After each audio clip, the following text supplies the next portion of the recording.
আরাফার দিন অর্থাৎ 9 জিলহজের রোজা অবশ্যই অবশ্যই অবশ্যই ছোট বড় সবাই, বাল বাচ্চা, স্ত্রী, আমি, আমার বাল বাচ্চা, মা বাবা সবাই 9 তারিখের রোজাটা কি করব?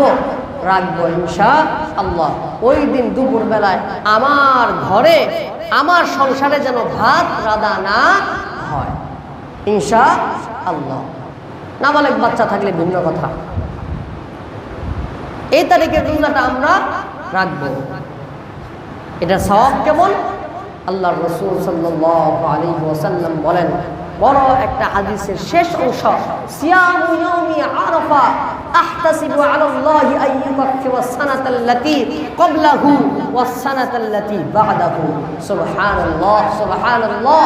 আল্লাহর রাসূল সাল্লাল্লাহু আলাইহি ওয়াসাল্লাম বলেন, আরাফার 9 তারিখের জিলহজের 9 তারিখের রোজার ব্যাপারে আমি আল্লাহ তাআলার কাছে এমন আশা রাখি, আল্লাহ তাআলা এই একটা রোজার বদৌলতে তার পূর্বের এবং পরের 1 বছরের গুনাহ মাফ করে দিবেন। সুবহানাল্লাহ।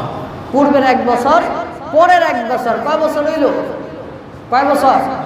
2 বছরের গুনাহ একটা রোজা আদায় করার মাধ্যমে আপনি পাওয়া যাবেন। সুবহানাল্লাহ। এই ফজিলতটা, এই রোজার ফজিলত কম না বেশি? এজন্য রাখবেন না ইনশাআল্লাহ। আল্লাহ তাআলা আমাদেরকে তৌফিক দান করুন, আমিন।